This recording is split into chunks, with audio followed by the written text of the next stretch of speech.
আৰু এইবাৰ ডুমুনিচুকী বৰদলগুৰি জিলা পৰিষদৰ পৰা নিৰ্দলীয় হিচাপে প্ৰতিনিধিত্ব আগবঢ়াইছে। আমি বহুত আশা কৰিছোঁ এই ল'ৰাজনৰ পৰা।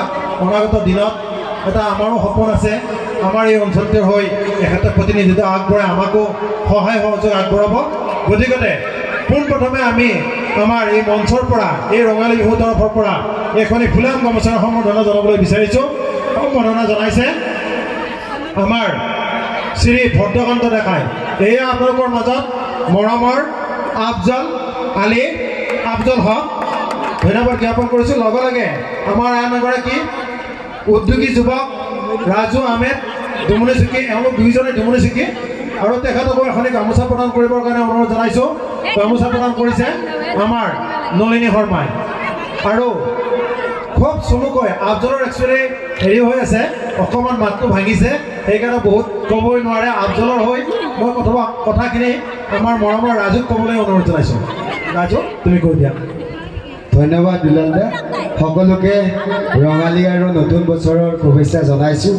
ৰঙালীৰ ৰঙে যেন আমাক ভাতৃত্ববোধৰ সবল এনাজৰীডাল আৰু সুঠাম সবল কৰে। আচলতে এনেকুৱা মঞ্চত আমি ৰাজনীতিৰ কথা পতাটো উচিত নহয়, আমি নাপাতোঁ। তথাপিও আপোনালোকৰ পৰাই আফজলৰ হৈ আশীৰ্বাদ বিচাৰিছোঁ। আপোনালোকে আশীৰ্বাদ দিব। অনাগত দিনত যেন আপোনালোকৰ আগত আমি যেনেদৰে থিয় হৈছোঁ, গৌৰৱেৰে যেন আমি আপোনালোকৰ আগত থিয় হ'ব পাৰোঁ আৰু আপোনালোকৰ পৰা হাত চাপৰি পাওঁ, তাৰ বাবে আপোনালোকৰ পৰা আমি আশীৰ্বাদ বিচাৰিম। 1 মিনিট লৈছোঁ। আৰু আচলতে আমাৰ ঘৰ ডুমুনিচুকীত আৰু আফজল আমাৰ যুৱ নেতা। আমি কোনো দলৰ প্ৰাৰ্থিত্ব লৈ নিৰ্বাচনত অহা নাই। আমাৰ দলেই হৈছে ৰাইজ, আৰু ৰাইজৰ আশীৰ্বাদ ক্ষীৰত লৈ আমি ৰাজনীতি পথাৰলৈ যাম।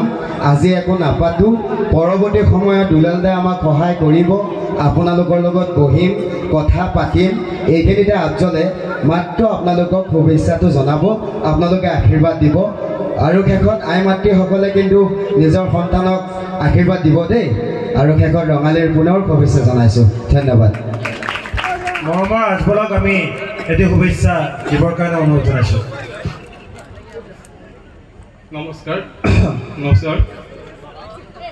আপোনালোক সকলোলৈ ৰঙালী বিহু আৰু নতুন বৰ্ষৰ বৰপৰা শুভেচ্ছা থাকিলে। এই নতুন বৰ্ষই আপোনালোকৰ সকলোলৈকে সুখ আৰু শান্তি কঢ়িয়াই আনে, তাৰে ভগৱানৰ ওচৰত কামনা কৰিছোঁ।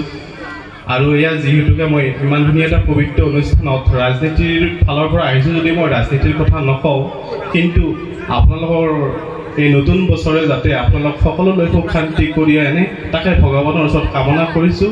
আৰু আপোনালোকে আশীৰ্বাদ কৰিব বুলিও মই বিশ্বাস ৰাখিছোঁ, দৃঢ় বিশ্বাসী।